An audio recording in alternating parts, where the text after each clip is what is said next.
bersemangat ya, dan tetap semangat untuk belajar. Ya, hari ini kita akan belajar subtema 2 dengan materi klasifikasi perkembangbiakan pada hewan. Anak-anak bisa melihat video berikut ini.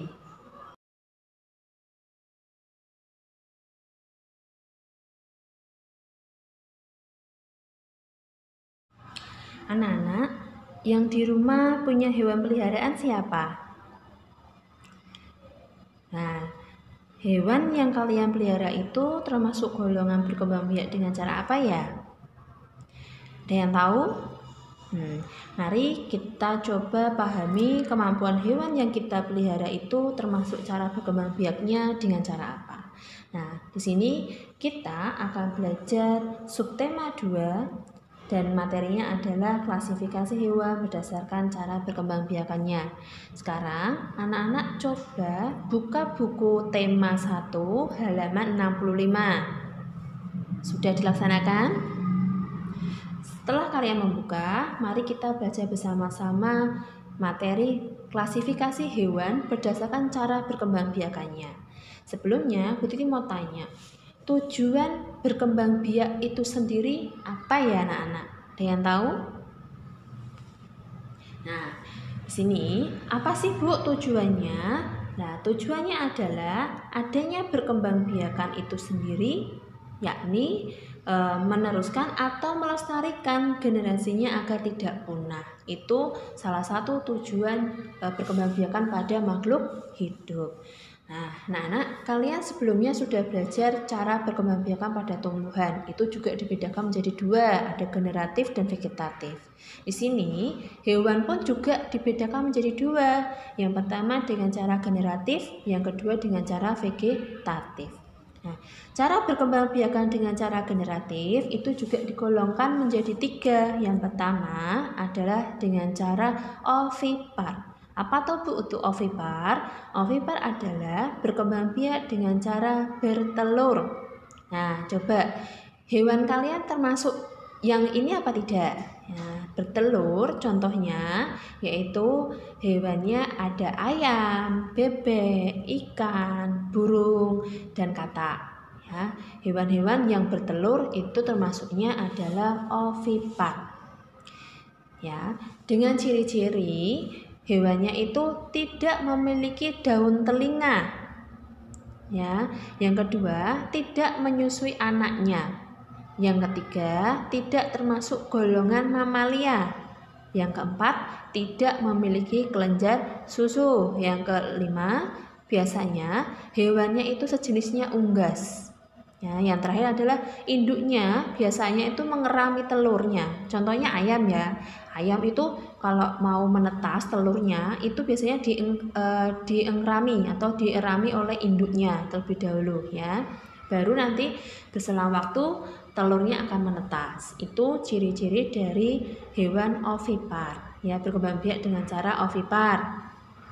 Selanjutnya kita masuk pada jenis perkembangbiakan vivipar. Apa toh Bu itu vivipar? Vivipar adalah berkembang biak dengan cara beranak atau melahirkan. Nah, hewannya apa ya ini? Yang biasanya hewan yang melahirkan itu apa aja? Contohnya ada sapi, ada kerbau, gajah, kucing, harimau, dan sebagainya. Banyak contoh-contoh yang lain ya. Ini Bu Titi ambilkan sampel dari hewan-hewan yang dengan melahirkannya, perkembangbiakannya dengan cara melahirkan. Nah, Bu, terus ciri-cirinya bagaimana? Ciri-cirinya biasanya adalah dengan menyusui anaknya. Ya, biasanya hewannya itu termasuk hewan mamalia. Yang ketiga, mempunyai daun telinga. Kayak sapi itu kan punya daun telinga ya. Kayak gajah itu juga punya daun telinga yang besar. Itu namanya daun telinga. Terus yang keempat, tubuhnya itu ditutupi dengan bulu-bulu atau rambut ya, rambut kecil-kecil.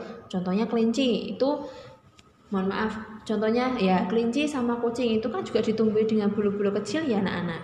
Nah, ciri-ciri selanjutnya adalah induknya itu mengandung keturunannya selama beberapa waktu, baru nanti dilahirkan. Selanjutnya mempunyai kelenjar susu. Ya. Kalau manusia itu termasuknya dalam jenis apa ya? Ovipar atau vivipar? Nah, benar, manusia itu termasuknya dalam jenis vivipar ya. Jadi kalian perlu tahu bahwa manusia juga berkembang biak dengan cara vivipar, yaitu melahirkan atau beranak. Selanjutnya kita masuk pada jenis ovovivipar. Apa itu ovovivipar? Yaitu berkembang biak dengan cara bertelur dan beranak ya. Contohnya ada kadal ya, dan beberapa jenis ular ya. Yang ular itu karena ada ular yang melahirkan anaknya itu masih dalam terbungkus cangkang telurnya, baru nanti menetas. Ya, ciri-cirinya biasanya itu pada hewan ovovivipar ini tidak memiliki ciri khusus ya, atau mencolok. Hanya terjadi perbedaan pada proses pembuahan sampai melahirkan saja. Tetapi kalau secara fisik hewan ovovivipar ini memiliki ciri-ciri seperti ovipar ya, tidak lebih jauh dari ovipar. Itu dari ciri atau golongan perkembangbiakan hewan dengan cara generatif. Selanjutnya kita masuk dalam perkembangbiakan hewan dengan cara vegetatif. Perkembangbiakan secara vegetatif itu sendiri terjadi atau terjadinya individu baru tanpa melalui pembuahan sel kelamin jantan dengan sel kelamin betina. Nah, contoh perkembangbiakan secara vegetatif yaitu yang pertama ada tunas. Tunas ini terbentuk dari bagian tubuh induk lalu berkembang menjadi individu baru. Contohnya pada hewan yang berkembang biak dengan tunas yaitu anemon laut dan hidra. Ya. Selanjutnya kita contoh yang kedua adalah fragmentasi. Apa itu fragmentasi? Yaitu dengan cara berkembang biak hewan dengan memotong-motong bagian tubuhnya. Ya, kemudian berkembang menjadi individu baru. Nah, contoh hewan yang berkembang biak dengan cara fragmentasi adalah cacing pipih. Nah, anak-anak itu materi cara berkembang biakan pada hewan. Nah, setelah ini anak-anak dapat mengerjakan buku paket halaman 89. Setelah itu dikerjakan di buku tugas dan dilaporkan kepada wali kelas kalian masing-masing.